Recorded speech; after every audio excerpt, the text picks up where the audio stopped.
शुभ अवसर हम लोगों को प्राप्त हुआ है, जो जयंती हम लोग यहाँ पर मना रहे हैं। और आज कार्यक्रम के मुख्य अतिथि बड़े भाई श्री संजय दीक्षित जी,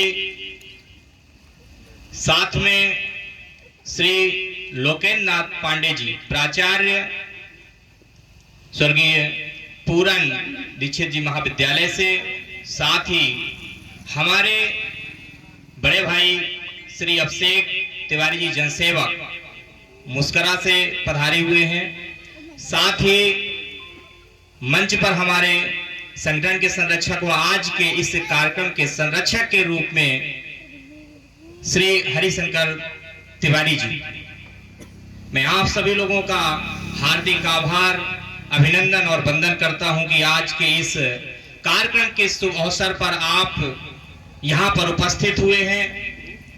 निश्चित ही आज बुंदेलखंड ही नहीं, ये देश के प्रत्येक कोने में आवाज जाएगी कि किसी क्षेत्र में एक ऐसी नारी शक्ति का जन्म हुआ, वह ऐसी नारी शक्ति इस देश में आई जिसने देश ही नहीं अपितु पूरे विश्व में बुंदेलखंड का परचम लहराया। और मैं कम शब्दों में अपनी बात रखूंगा और यहाँ पर उपस्थित हमारे समस्त ग्रामवासी व क्षेत्र से उपस्थित हमारे तमाम युवा साथी, बड़े बुजुर्ग, सभी को कोटि कोटि प्रणाम और वंदन करता हूं कि आप सभी लोग यहाँ पर उपस्थित हुए और हमारा उत्साह वर्धन किया है।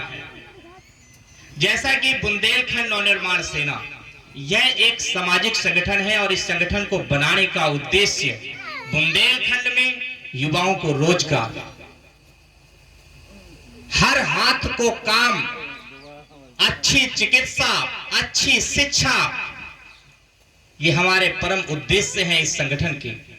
और संगठन बनाने का प्रमुख उद्देश्य हमारा यह है कि यहाँ जो बुंदेलखंड की आबादी दिल्ली, बंबई, गुजरात पलायन कर रही है, वो बुंदेलखंड में रहकर अपने घर में अपने परिवार के साथ रहकर यहीं पर रोजगार और यहीं पर अपना व्यापार सुनिश्चित कर सके, ऐसी कामना है हमारी। और निश्चित तौर पर मैं ये दावे के साथ कह सकता हूं, जिस दिन हम लोग प्रखर हो जाएंगे, निश्चित तौर पर बुंदेलखंड राज्य बनवाने में हम अपनी अहम जिम्मेदारी रखेंगे।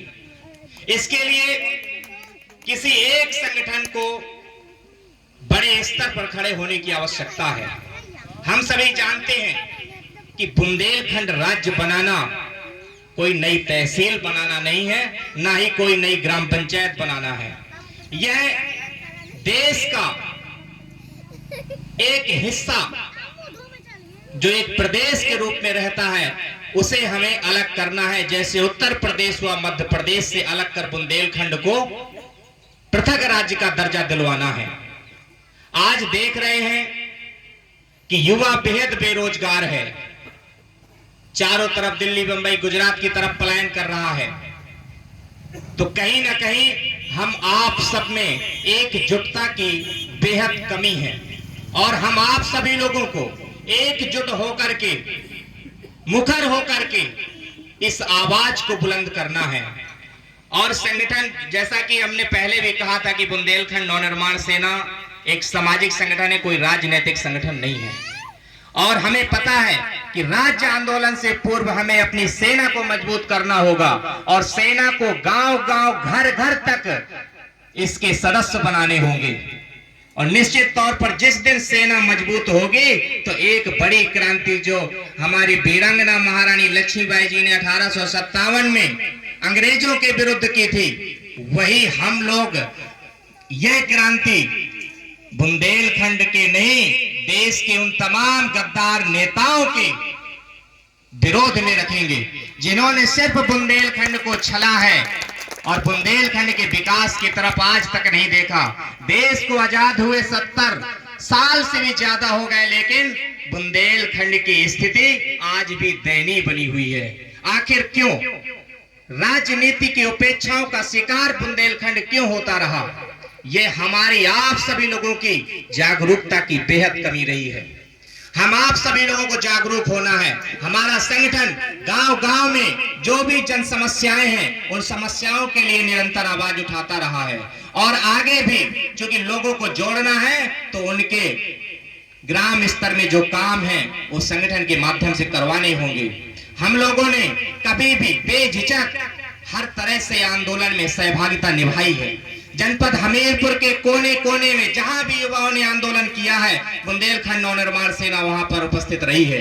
हमारे ऊपर मुकदमे लगाए गए लेकिन हम पीछे नहीं हटे। हमने चौली में बहुत बड़ा आंदोलन किया था, उस पर हमारे मुकदमे भी लगाए गए। हम ये जरूर दावे के साथ कह सकते हैं कि हमें यदि बुंदेलखंड राज्य के लिए या बुंदेलखंड के प्रत्येक व्यक्ति के विकास के लिए यदि जेल की यात्रा भी करनी पड़े तो बुंदेलखंड नवनिर्माण सेना का एक एक सिपाही जेल भरो आंदोलन तक करने के लिए मजबूर रहेगा। तो निश्चित तौर पर आप सभी लोगों से विशेष निवेदन है कि हमारे संगठन के विचारों को घर घर पहुंचाने में आप सभी मदद करें। आप सभी लोगों को बार बार कोटि कोटि प्रणाम और नमन करता हूं कि आप सभी लोग आज हमारे इस